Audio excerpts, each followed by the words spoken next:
and very good evening to all of you. Welcome to the NEET Bytes session presented to you by Meritnation. And this is me, Gausia. As you've met me already, you've seen me already. I'll be taking you to more questions based on the topic plant growth and development. Okay, so I welcome you all. Shakti Singh, welcome. Shravya Gupta, Dan Dinosaur. Okay, you are also welcomed. And Aditya Singh. Good evening to all of you. So, how is life going on? How are you people? Namaskar, Varsha. Maria, welcome. Cutie Pie. Hi, how are you? Right. So, and we have Commando over here as well. Cool. Right. So, we are going to see more questions on this particular topic of yours. Right. And so, I hope you guys are ready to bang your head on some questions, isn't it? Welcome, Nusrat. Welcome, Paras. Namaste, Sachin. So, what do we talk about in here? And have you guys read this chapter, plant growth and development? Yes. What are the things that you learn here in this particular chapter? So we talk about plant hormones. Am I right? My pea is dancing. Okay. We talk about plant hormones, and we also talk about plant movements. Yes, plants are also moving. You thought they were standing already, but they are movements showing that movements. Okay.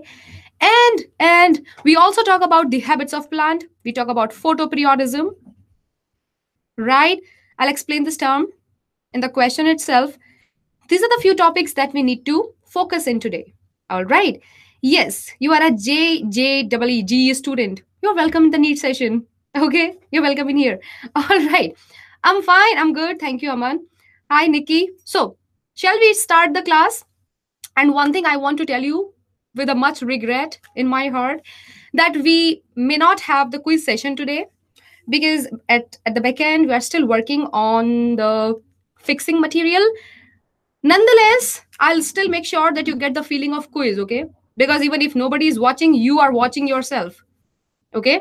You are watching yourself, so you will be monitoring your own performance. That out of these questions, I have answered these many questions, and so I am happy, or maybe I have to study, or whatever you take back home.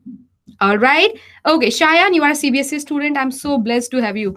Let's get started. Okay, guys. Shall we start for the first question? What do you think? What do you suggest? Right? Shall we begin? Come on, speak up. Perfectly? Very fine. Thank you, Shakti. So, here comes the first question of the session. Brace yourselves. Here it is. Right. So, this question is asking you about somebody who is known as PR. You see this guy? Okay. They are asking you that the wavelength of light absorbed by this PR, who is this PR? It is the form of phytochrome. What is the wavelength they are absorbing? Okay. So here are certain nanometers written in front of you: 640, 680, 720, 620. What do you guys think is the right answer? Okay. I got an answer from Aditi, Aditya, Maria. Okay, guys, you still have a minute to answer. Okay. Aman, Nikki. Okay. Khatiwada. That's a difficult name. Right. A gamer. Yeah. Answer. Okay. Very fine. So Dan Dinosaur also answering. Debanjan, Chitrrekha. Cool. Okay. See here, guys. In the phytochrome, you have two forms, isn't it? One is called as the PR form. The other one is called as the PFR form. Okay. Now, what do you have to pay attention here is that the PR form is made in the dark stage. During the dark, PFR is made during the light. Right? Okay. PR is responsible for the growth in the short day plants. PFR is responsible for the growth in long day plants. Okay. And what happens is that PR is going to convert itself into the PFR form when it absorbs the light at 680 nanometer. Yes. So all those who have given me B as the answer, you rock. Yes, that's right. Okay. And PFR also converts into the PR form when it absorbs the light at 730 nanometer. Extra information, right? So keep this in mind. Okay, keep this in mind. Both of these forms, they are interconvertible. Okay, hi Krishna. They are interconvertible, some absorbing some nanometer, converting into other, and vice versa. All right, this is accumulated during the light condition, this is accumulated in the dark condition, and so on. Okay, and they are responsible for the photoperiodism. They are responsible for the photoperiodism in the plants. Okay, so I guess this is clear to you. I guess this is clear to you. Let's move on to the next question. Right, so you've given perfect answers. Keep it up. Moving on to the next question. Okay, this question is about the movement in plants. Plants are not as static as you thought they were, right? So there is something called as phototropic movement. Another thing is called as geotropic movement. And why are they occurring in the plant? Who tells them to occur? Which hormone is responsible? Yes, which hormone is responsible for the movements shown in the plant? This is one easy question. And this guy is the boss of hormone, okay? This is the boss of hormone. That's what I call him. Call this hormone as. Exactly.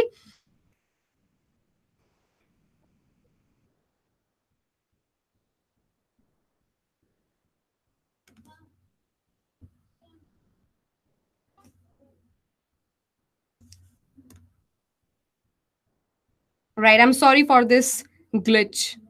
Okay. Something glitched. Anyhow, back to the answer, back to the question. So I was talking about the boss. Okay. So my boss doesn't look like boss. Wait. I was talking about the boss of hormone. Does it look like that? I don't know. Maybe. Okay. So something happened. There was some glitch. Anyhow, forget. So all the people who have given me option C as the answer, you guys are right. This is auxin, which is responsible for the phototropic as well as the geotropic movement in the plants. Okay. And there are many things that auxin is doing in the plant. Am I right in that? You are supposed to know the different functions performed by auxin. Okay, please make sure you read them thoroughly. It's important. Okay, so the correct answer here is auxin. And can you tell me the name of the people who first discovered the phototropic movement? They were working on some uh, coleoptile, right? And they discovered some phototropic movement. Do you remember those guys? Can you tell me the name of those people? Anybody? Anyone in the class? Do you remember that? You don't? Okay, that's Darwin and Darwin. I'm just giving you a hint. You have to find out who are the Darwin in here. Okay, they first discovered that. Later on, Went came. Okay, Nikhil, Went is also the right answer, but that he came later. They started it first. Okay, they started it first. Anyhow, moving on to the next question quickly, everyone. Here they're asking you, Phytochrome is involved in. I just gave you the answer of this question. Exactly, Shakti and Nikki. Okay, they are father and son duo. That's right. Okay. Phytochromes are involved in what? What type of response in plants? That's important. They are involved in some kind of flowering mechanism that plants are showing. Okay. Are you sure A is the answer? Aditya, Varsha. And I got an answer from Kulbhushan. I'll keep this in mind. Are you sure this is phototropism? Are you guys sure about that? Do you think that auxin is a phytochrome? Huh? Do you guys think that auxin is a phytochrome? You just gave me answer in the previous question. How could you be so mistakenly answering in this particular question? Right, Donnie. Okay, so Donnie, Nikhil, and Maria, that's not the right answer. Correct answer happens to be the photoperiodism. I just explained this in the first question. Exactly, yes. We have just seen that the phytochromes are existing in two forms, PR and PFR. What's wrong, guys? Yeah, right? This is what phytochromes are. They are responsible for gathering the knowledge about the length of the day. Okay, right. And that's why we say that some plants are short day, some plants are long day plants. Exactly. You forgot that. Don't do this. Okay. They are involved in photoperiodism. Right. And auxin is not phytochrome, is it? It's not phytochrome. Okay. That's all right. Not a big deal. No problem. Okay. Let's move on to next question. There are so many things to learn here. Right. Let's move on to next question. Here comes your next question. The question is asking you about another movement. Okay. Movement of leaves of a sensitive plant called Mimosa pudica. The touch me not guy, we all know. Okay. What is this due to? What type of movement it is? Okay. Before you answer me this question, as you will be answering me this question, I have to tell you that in plants, there are two types of movements occurring. Okay. The two types of movements occurring in plants. Some are called tropic movement. Okay. Some are called nastic movement. Okay. And to give you a hint over here, your plant Mimosa pudica, it is performing some type of nastic movement. Okay. It is performing some type of nastic movement. So now I'm getting answers from Aditya, from Dinosaur. Okay. Cutie Pie as well. Aditya, Paras, and Himnesh, Nikhil. Keep it up. Nusrat, exactly. Ram Narayan, perfect. Okay. So this is seismonasty for them. You touch them and they shy away, isn't it? These are shy people. Okay. These are shy people over there. You touch them and they shy away. But why we are calling it as a nastic movement? Why is it a nastic thing? Can you tell me that? Why is it nastic? Yes? What does it suggest you about the nature of this movement, about the characteristic feature of this movement? Why is it nastic? Because it's nasty? Something like that? Because it doesn't follow any direction. Yes, it does not follow the direction of stimulus. Yes, that is why it is nastic. Okay. And tropic movement, for that matter, will have a proper direction. Okay. They will have a direction either towards the stimulus or away from the stimulus. Okay. Devanjan, that is the touch, not the light. Okay. So your touch me not plant is sensitive to the touch. Okay. Exactly. Well, we are talking about plant growth and hormone. Okay. We are talking about plant growth and hormone. And this is your class 11th. This chapter belongs to class 11, CBSE. Okay, your NCRT book is in there, right? Okay, so correct answer is seismonasty. Very fine. So moving on to the next question then. Quickly, moving on to the next question. Okay, a vena curvature test is a bioassay. It's a biotest for examining the activity of which hormone are you taking into consideration when you are performing the test. Okay, no problem, cutie. That's all right. You can still take a part here. Okay, which hormone you are quantifying? Is it about Auxin's test? Is it about Gibberellin's test? Is it about Cytokinin's test or Ethylene test? Which test are we performing here? I'm getting some answers from Kulbhushan. That's good. Aditya. Okay. And Aditi. All right. Maria and Sayan, you seem to be confused a bit. Nikhil Raj. Okay.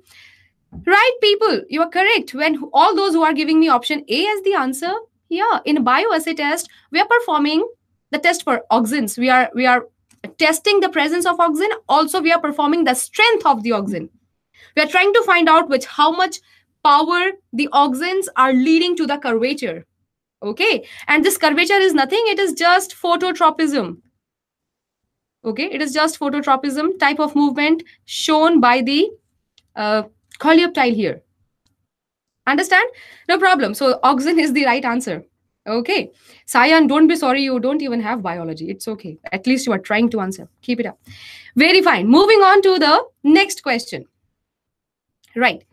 So question says that fruit and leaf drop at early stages can be prevented by the application of. Now here you have to focus early stages. There is somebody in the option who does not allow the fall at the early stages. Okay, who makes sure that the fruits as well as the leaves remain attached to the plants when they are young. Okay, when they are young, it makes sure that they don't fall. So I know option A and B, they are confusing. But if you have read about this guy very carefully, you'll answer it. Okay, so please, the correct answer happens to be option B, auxins. Auxins are those people who do not allow your fruit and leaves to fall at the early stage. However, when the fruits and leaves are mature enough, auxin will promote their abscission. Auxin will take part in their falling down.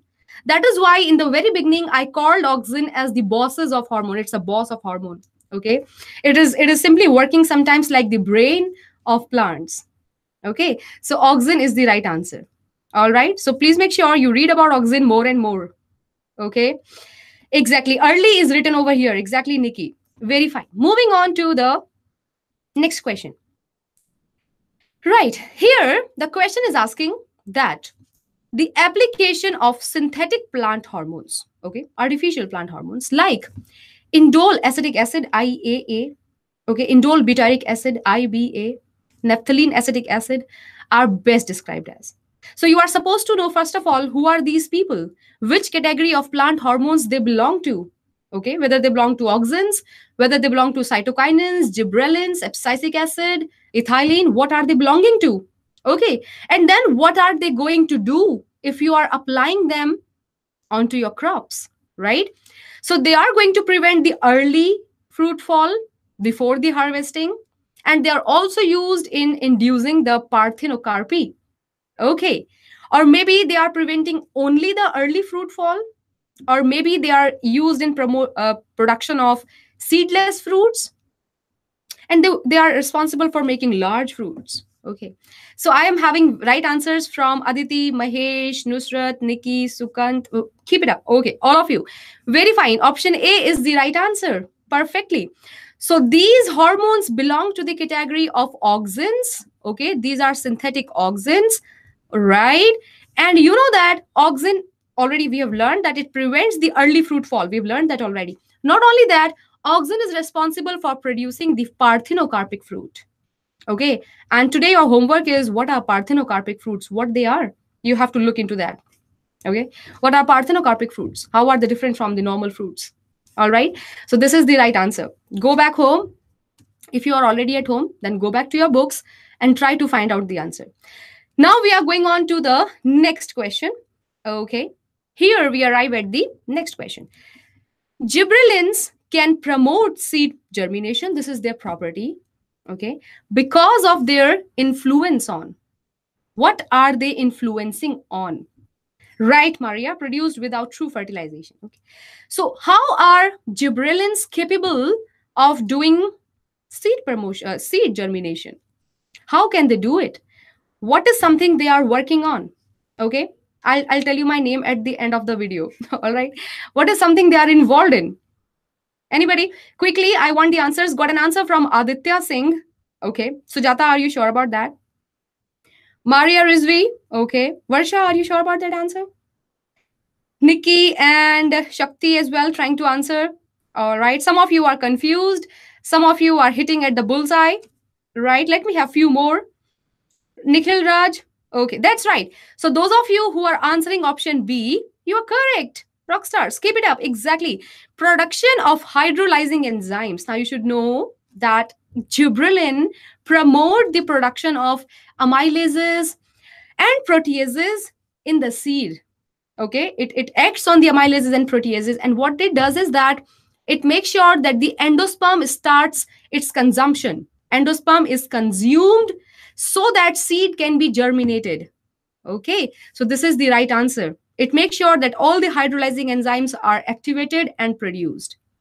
Okay, so this is the correct option. So those of you who knew it, well performed. Okay, moving on to the next question. Right.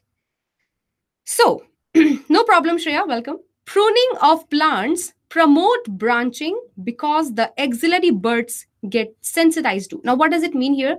Suppose you have a plant. Okay, I'll try to draw an animated version of a plant. Okay, so bear with me. Right now, this plant is growing like this.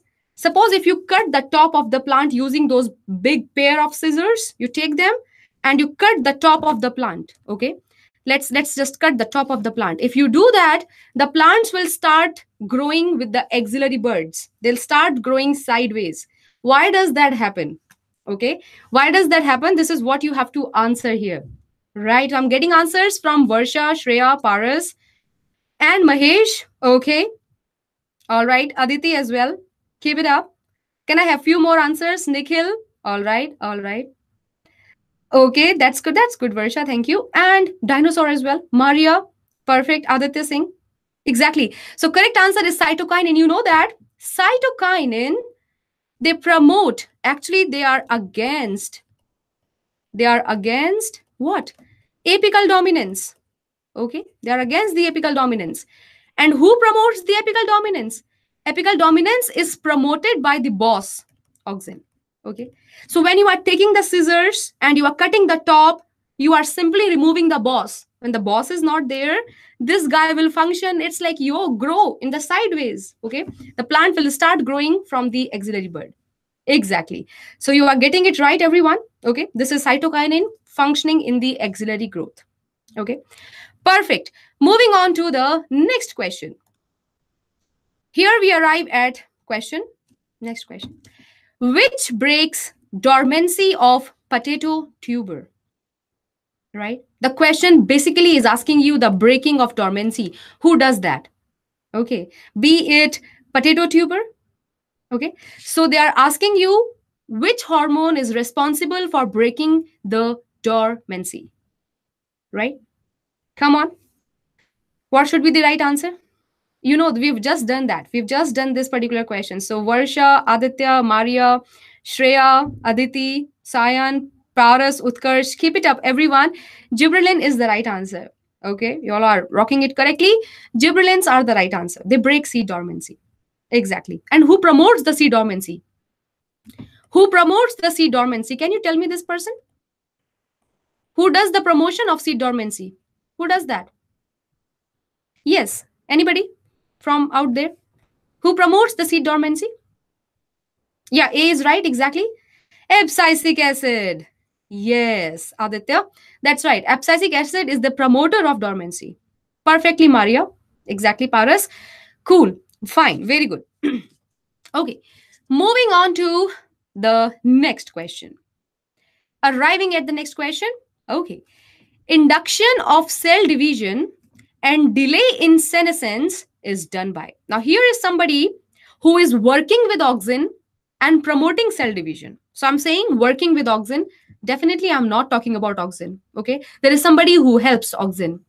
And the same person is involved in the delay of senescence, doing two things over there. Who am I talking about?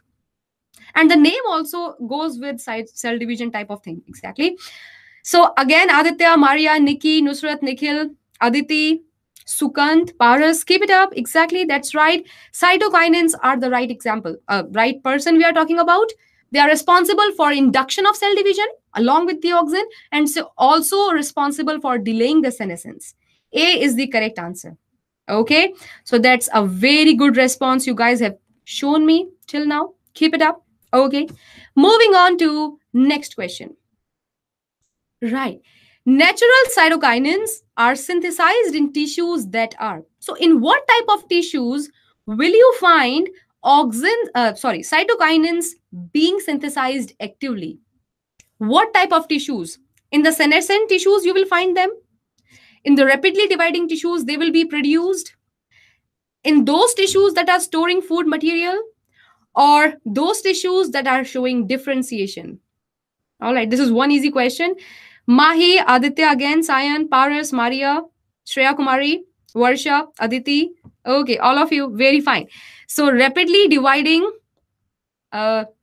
tissues will show you production of cytokinins. My question to you is that apart from cytokinin, who and who are also synthesized in the same type of tissues? There are two other people synthesized in the same type of tissues, in the rapidly dividing tissues.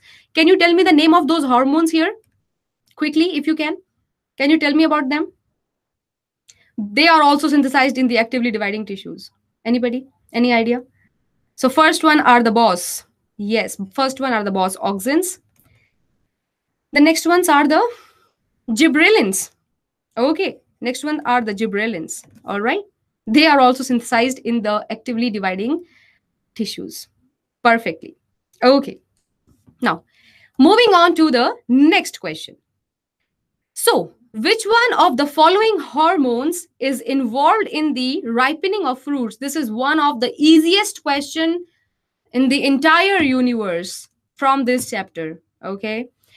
Ripening of fruits Whenever this comes, you know who goes for that. Exactly. Utkarsh, Maria, Paras, Varsha, Nikki, Shreya, Mahi. Okay, Aditya, dinosaur again. Right, that's right. Ethylene, the gaseous hormone, is responsible for that. Keep it up. That's very good response. Ethylene is the only gaseous hormone in plants, and it's making sure that ripening happens. In what type of fruits? In climacteric fruits. Okay. And what are the climacteric fruits? This is your homework. You will go and look into the climacteric fruits properties. What type of fruits are called as climacteric fruits? This is your homework. Okay. Two homeworks I have given you. All right. Moving on to the next question.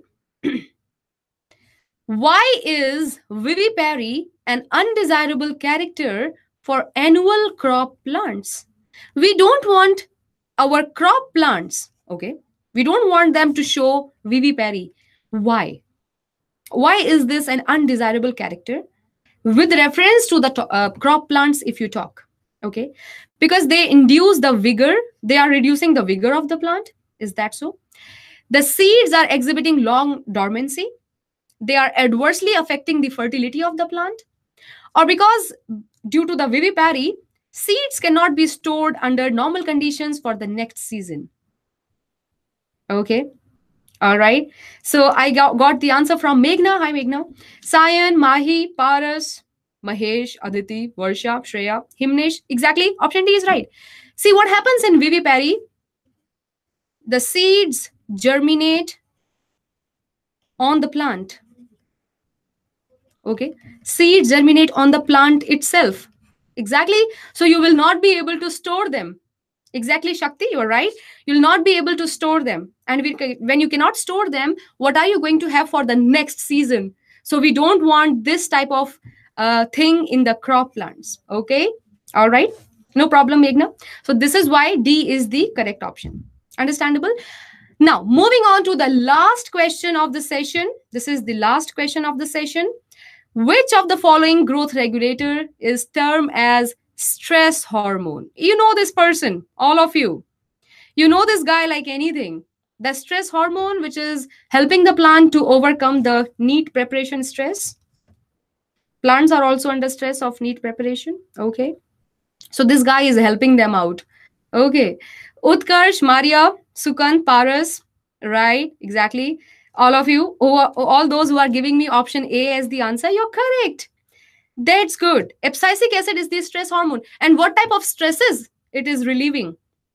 The water stress. All right. It helps the plant with water stress. Okay. So this was the last session. Last question of the session. This is not the last session. I'm sorry for that bluff. Okay. Right. So we have done all the questions. And I hope, guys, you've learned few of the things from here.